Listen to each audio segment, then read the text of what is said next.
national qui tout d'un coup ouvrent les yeux et se rendent compte de l'absurdité du programme de ce parti, eh ben, ils sont aussi les bienvenus. Moi je suis sectaire. Ouvertes, très ouvertes. Ce sont des primaires de la droite et du centre. Donc la gauche qui vient départager les candidats de droite, ça vous paraît dans l'ordre des choses, Alain Juppé? C'est la liberté des Françaises et des Français que de signer un papier. J'adhère aux valeurs républicaines de la droite et du centre. Quiconque est prêt à prendre cet engagement est le bienvenu. Alors je ne sais pas si ça s'adressait aux électeurs de gauche ou à tous les électeurs, mais la semaine dernière, dans une interview au Monde, vous avez crié halte feu contre, avez-vous dit, l'hystérisation du débat sur l'islam. Si nous continuons comme ça, disiez-vous, en visant clairement Nicolas Sarkozy, nous allons vers la guerre civile. C'était une formule où vous craignez réellement un affrontement? C'est une vraie inquiétude, parce qu'on assiste à des dérives que je ne vais pas pointer ce matin, mais les exemples sont à foison. Moi, ma position est très claire.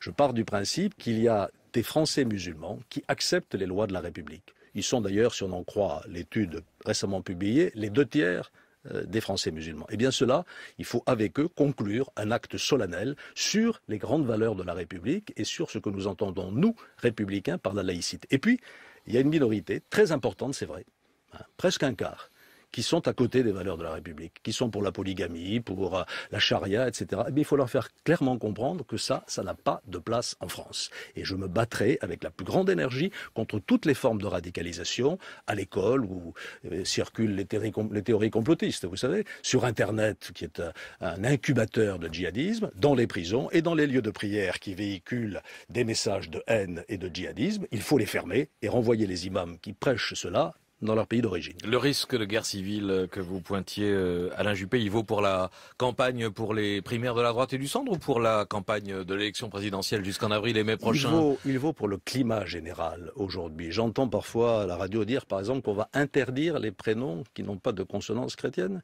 J'étais dimanche devant le monument aux morts des Harkis à Bordeaux, là, et je voyais ceux qui ont donné leur vie pour la République. Et il y avait Pierre, Paul, Jacques, mais il y avait aussi Ali, Mohamed, etc. Donc, je suis heureux qu'on ait pris conscience que nous ne sommes pas tous Gaulois. Ça, c'est pour Éric Zemmour. La France est diverse. D'où votre appel au territoire, aux régions, à accueillir les migrants, les réfugiés qui fuient le Proche-Orient? Nous en avons parlé hier au conseil municipal de Bordeaux, vous voyez, parce que moi je suis dans le concret et dans la vie de tous les jours. J'ai posé 4 ou 5 conditions. Premièrement, il faut que nous rouvrions avec la Grande-Bretagne la discussion sur les accords du Touquet. Il n'est pas acceptable que nous gardions sur le sol français des personnes dont les Britanniques ne veulent pas chez eux. Alors ça sera difficile, c'est une négociation, mais si on ne commence pas, on n'arrivera jamais au bout. Ensuite, il faut accueillir les migrants qui sont en situation régulière. Moi, je n'accueillerai pas des illégaux. Les illégaux, il faut les renvoyer dans leur pays d'origine. Le ministre de l'Intérieur prétend qu'il le fait, sauf que le chiffre des reconduites à la frontière est en chute libre. Ensuite, pour ceux qui sont demandeurs, il a beaucoup baissé au cours des derniers mois. On vérifiera les chiffres. Je sais que dès que quelqu'un dit quelque chose, maintenant, il y a vrai-faux. Donc, je m'attends à ce que demain matin, on regarde les chiffres. Troisièmement, il faut des petites unités pour accueillir ces personnes en situation d'asile. Il s'agit d'accueillir les demandeurs d'asile qui, eux, ont un statut. Donc 30 ou 40 personnes, pas plus, pour ne pas reconstituer, évidemment, ce que j'ai visité au début de l'année. Moi, j'ai pas attendu le mois de septembre pour m'en préoccuper. Donc j'étais dans la jungle au début de l'année pour ne pas reconstituer cela. Voilà, il faut le faire en liaison avec les mairies. Et moi, en ce moment, dans ma métropole, je suis en train de recenser les terrains qui pourraient être signalés au préfet. C'est à lui de faire le boulot. Et on va voir quelles sont les communes qui se montrent disponibles, droite, gauche. C'est assez intéressant de voir le partage. Donc vous dites bienvenue aux réfugiés, sous les conditions que j'ai dites. Aux demandeurs d'asile, sous les conditions, mais vous ne dites pas que c'est une folie de les accueillir ou de les répartir sur le territoire. Écoutez, moi j'aimerais bien savoir ce que proposent ceux qui demandent le démantèlement de la jungle et qui s'opposent à toute relocalisation de ces personnes. Eh bien, il y a des demandeurs d'asile, nous avons un droit en France qui offre à ces demandeurs d'asile un statut. Qu'est-ce qu'on en fait? J'aimerais bien avoir la solution alternative. Alain Juppé, invité de France Inter ce matin, et des questions, des messages d'auditeurs à retrouver dans quelques minutes. Si Hélène Jouan pour la revue de presse sur Inter. Alex Vizorek a décidé de faire campagne pour vous, Alain Juppé. Il viendra vous proposer ça tout à l'heure à 9h-5. Et dans une minute, on vous retrouve avec des très nombreuses questions des auditeurs de France Inter. À tout de suite. Au 01 45 24 7000, Pierre nous appelle de Savoie. Bonjour Pierre. Bonjour Monsieur Juppé. Bonjour Pierre. J'ai lu attentivement votre projet, et notamment en matière de politique familiale, et vous posez à mon sens le bon diagnostic sur la politique familiale stigmatisante de François Hollande, qui n'aura eu finalement de cesse que d'affaiblir les familles des classes moyennes et a fortiori les familles nombreuses. Mais je m'étonne dans vos propositions que vous n'en tiriez pas toutes les conséquences, ou alors les ai-je mal lues, mais vous proposez pas, ou alors vous proposez pas dans le rétablissement de l'universalité des allocations familiales. Donc, est-ce que j'ai mal lu, ou est-ce que vous avez prévu ce rétablissement? Parce qu'au fond, et j'en aurais fini, bon, c'est certes 800 millions d'euros qu'il faudra trouver dans le budget de la sécurité sociale, mais ça me paraît symbolique pour les familles que chaque enfant de notre pays ait la même valeur, soit égale aux yeux de l'État. Voilà, merci Monsieur Juppé. Merci Pierre, rétablissement qui figure dans des programmes de certains de vos concurrents. Alain Juppé. Merci Pierre, vous avez bien lu. Dans le projet que j'ai présenté pour les familles, je propose de revenir au quotient familial d'avant, alors qu'il a été réduit, ce qui a fortement pénalisé les familles. Ce sera un avantage non négligeable pour les familles moyennes, et je propose en second lieu de revenir au même niveau de déduction fiscale pour les emplois à domicile. C'était une grave erreur que d'avoir détérioré cela, qui aidait les familles. Les emplois d'ailleurs ont baissé fortement. Voilà les deux propositions que je fais. Je n'ai pas encore été jusqu'au point que vous évoquez. Je suis prêt naturellement à en discuter. Pour moi, ce qui est très important, c'est de réaffirmer fortement la place de la famille. Dans mon dernier livre, De vous à moi, j'en fais un des cercles de confiance majeur qui aujourd'hui est important pour redonner aux Français confiance dans l'avenir. Mais ça avait Toutes été... les familles monoparentales, les familles recomposées, les familles plus traditionnelles. Mais ça avait été un point très débattu au moment où le gouvernement avait décidé de mettre fin à ce principe d'universalité des allocations familiales. Je ne me souviens pas de vos positions de l'époque, mais la droite dans son ensemble contestait La droite était divisée sur ce point, naturellement. Bruno Le Maire, par exemple. Voilà, certains étaient considérés que c'était une mesure de justice. Je connais bien le débat. D'un côté, on considère que la politique familiale n'est pas une politique sociale et que toutes les familles doivent être traitées de la même manière. De l'autre côté, on peut considérer que les familles les plus aisées ne doivent pas être traitées exactement comme celles qui ont le plus grand besoin. Si, pour l'instant, je n'ai pas proposé cette mesure. Je suis clair. Moi, je ne change pas d'avis. Je ne change pas d'avis tous les 8 jours. André, depuis la Haute-Savoie. Bonjour André. Oui, bonjour France Inter. Bonjour. Monsieur Juppé. Bonjour André. Voilà, j'ai une question sur l'éducation nationale, si vous revenez aux affaires.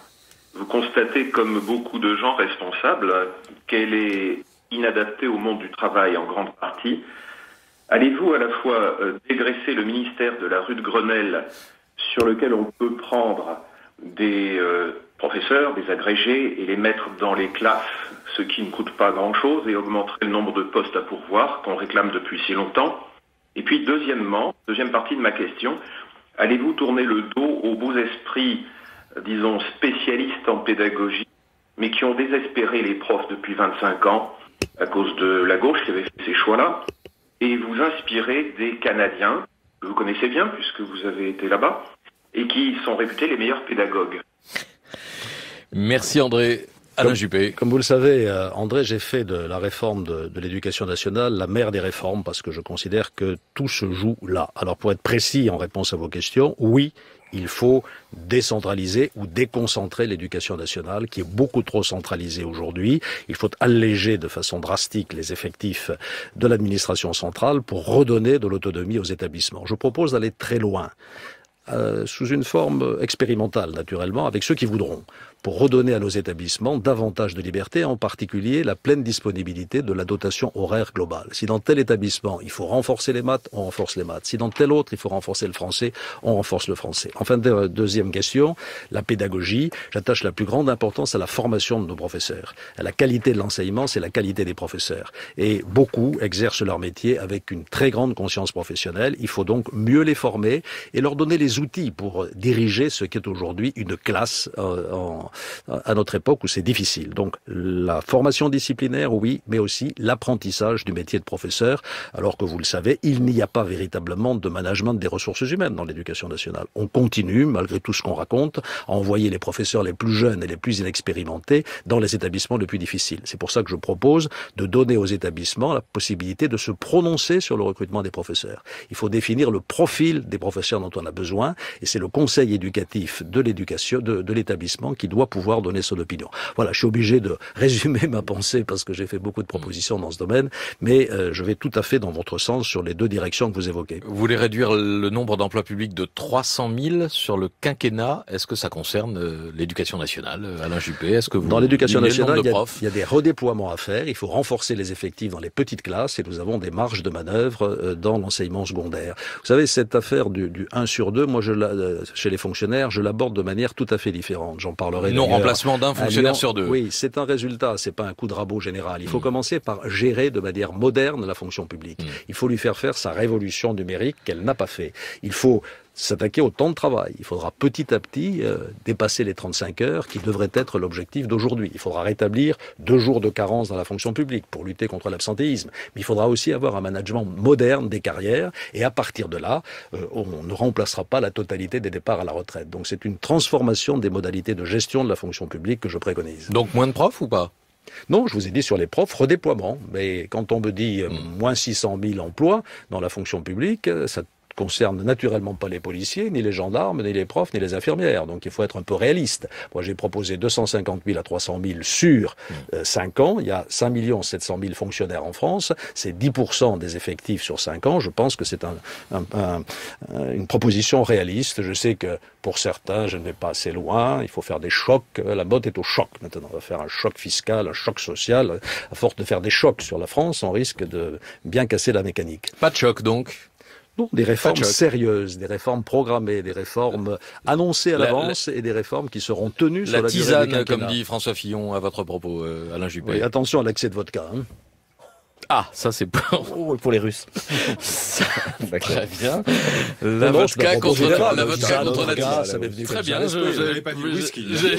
Non, vodka. Disons tous les alcools forts. Vodka pour Fillon. On lui rapportera. Catherine nous appelle de Paris. Seul le vin de Bordeaux est bon pour la santé à condition de le déguster avec grande modération. Catherine, bonjour.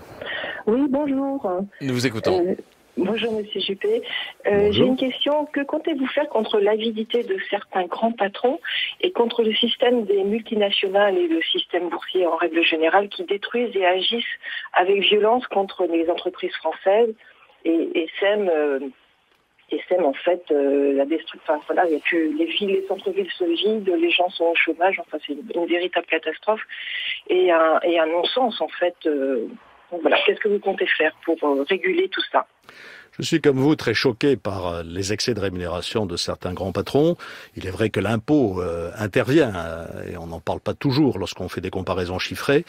On a fait appel à leur sens de la dignité. Des règles ont été posées par le patronat. Elles sont rarement discutées ou respectées plus exactement. Donc je pense qu'il faudra aller plus loin et en particulier faire en sorte que les assemblées générales d'actionnaires puissent se prononcer sur ces rémunérations en toute clarté et en toute capacité de décision. Se prononcer, soit décisionnaire, parce que aujourd'hui elles peuvent se prononcer. C'est say and pay, mais quand je dis se prononcer, décide, effectivement. Elle décide. Sur les entreprises multinationales, mon jugement est plus nuancé que le vôtre. Nous avons des entreprises multinationales en France. Nous avons de très grandes entreprises dans notre CAC 40. Total, par exemple, mais beaucoup d'autres aussi. LVMH. L'industrie du luxe est une des grandes forces de la France. Alors, ne jetons pas le bébé avec l'eau du bain. Il faut des règles. Vous avez tout à fait raison. Ce qui est particulièrement choquant aujourd'hui, c'est l'évasion fiscale d'un certain nombre de grandes entreprises, en particulier du secteur numérique, ce qu'on appelle les GAFA, Google, etc. L'Europe a commencé à réagir. Il faut leur imposer des règles, les obligeant à payer leurs impôts là où elles ont leurs activités. Que disent les réseaux sociaux, Hélène Roussel? Pas mal de choses. Des internautes qui se posent quelques questions sur votre positionnement. Jean-Pierre Raffarin qui appelle les électeurs de François Hollande à voter pour vous à la primaire. Je suis de gauche, mais il faut reconnaître que vous êtes très crédible, Monsieur Juppé, nous dit Laurent 312. En revanche, vous perdez les sarkozystes qui ironisent. Monsieur Juppé vise-t-il les primaires de gauche? Oui, écoutez, je ne veux pas rentrer dans cette polémique. C'est pas des primaires de l'extrême droite, non. C'est des primaires de la droite, du centre. C'est une primaire qui s'adresse à tous les citoyens de bonne volonté. Et je n'en démordrai pas. Moi, mon message aux Français, c'est le rassemblement. Rassemblement pour les primaires, rassemblement pour l'élection présidentielle, rassemblement pour redresser la France. Si on continue à monter les Français les uns contre les autres, on n'est pas sorti de l'auberge. On va avoir des réformes très difficiles à faire en 2017. J'en ai parfaitement conscience. Sur le plan économique, sur le plan social, sur le plan de notre défense, de notre sécurité, qui est la responsabilité numéro 1 de l'État. ça. Et donc, si on aborde tout ça en clivant, en montant, je le répète, les Français les uns contre les autres, on n'a aucune chance de réussir. Moi, je veux rassembler largement. C'est difficile de les rassembler quand même, Alain Juppé. Non, c'est pas si difficile. Regardez, c'est la loi travail qui vient de... Mais évidemment qu'on ne rassemble pas sur la loi travail, puisqu'on a dit exactement le contraire quand on a été élu. Ah, c'est la seule raison. Est-ce que M. Hollande a annoncé en 2012 qu'il allait réformer le Code du travail? Non, il a annoncé qu'il allait terrasser la finance internationale. Moi, je serais un électeur de gauche, je me sentirais cocu, effectivement. C'est pour ça, d'ailleurs, qu'ils sont déchaînés aujourd'hui. C'est la seule raison des... C'est une raison profonde, et c'est la raison pour laquelle je l'ai dit et répété, moi j'annoncerai la couleur avant l'élection. Et je dirai aux Français, voilà ce que je veux faire, et voilà pourquoi je vous demande mandat. Et si les Français m'élisent, ce qui n'est pas encore acquis, naturellement, je vois mal comment le lendemain de l'élection, telle ou telle organisation syndicale appellera à descendre dans la rue. Ah, vous pensez que ça n'arrivera pas? Je n'ai pas dit que ça n'arriverait pas, mais je vais donner tous les outils pour faire en sorte que j'ai la légitimité nécessaire pour faire les réformes, et en particulier le rassemblement. Vous savez, on peut rassembler. Moi, je vois bien dans ma ville, j'ai largement rassemblé dans ma ville. Si j'ai fait 62% au premier tour de l'élection municipale de 2014, c'est bien que j'ai eu des voix de droite, de gauche, du centre, etc. Et j'ai pas trié. Vous citez l'expérience de François Hollande, vous avez vécu ça aussi en 95 avec la fracture sociale et puis finalement d'autres mesures qui n'étaient pas... C'est vrai, vous avez raison, et à plusieurs reprises, on n'a pas fait ce qu'on avait annoncé, et là-dessus, moi je veux innover, je veux faire ce que j'aurais annoncé, et c'est la raison pour laquelle je veux l'annoncer clairement à l'avance. Alors, d'autres questions, enfin, je disais, il y en a des dizaines, donc on va en choisir un peu au hasard. Bon, dans l'hypothèse d'un mandat présidentiel de M. Juppé, ce dernier pourrait-il appeler dans son équipe gouvernementale M. Emmanuel Macron? Ah, ça c'est le grand fantasme actuel. J'ai déjà répondu là-dessus. Moi, je prendrai des ministres dans la loyauté desquels j'aurai confiance. Or, il faut dire que M. Macron a commencé sa vie politique par un geste très traditionnel qui consiste à mettre un coup de poignard dans le dos de celui qui l'a mis en trajectoire. Voilà.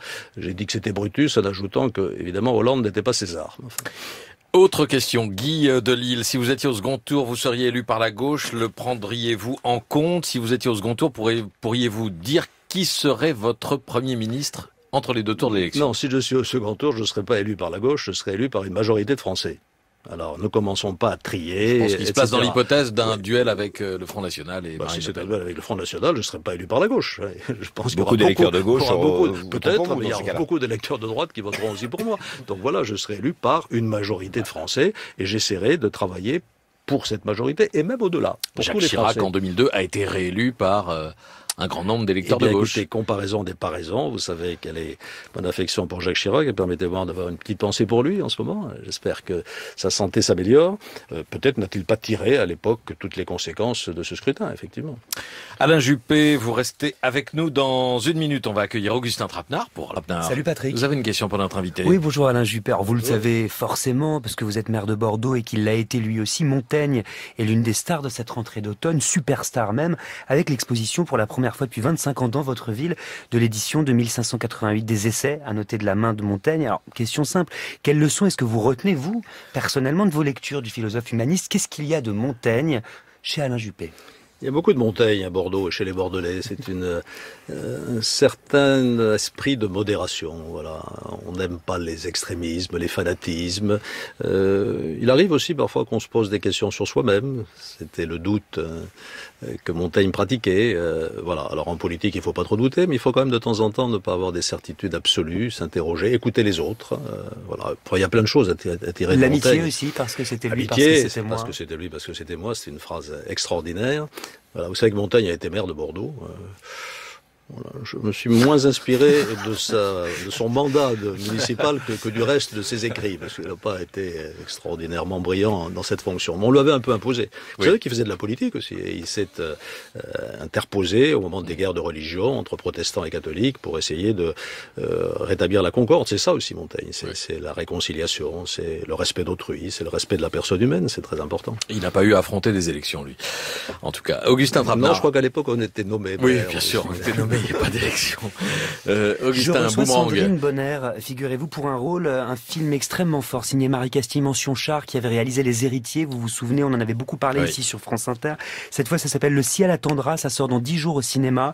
L'histoire on ne peut plus actuelle de l'embrigadement et de la radicalisation de deux jeunes filles. Elle joue une mère qui se bat contre l'incompréhensible. Sandrine Bonner, époustouflante, comme toujours, dans Boomerang, évidemment. En direct dans un petit quart d'heure. À tout à l'heure, Augustin. Alex Vizorek, c'est à vous. Mais oui, bonjour Patrick, bonjour bonjour à tous, bonjour Monsieur Juppé.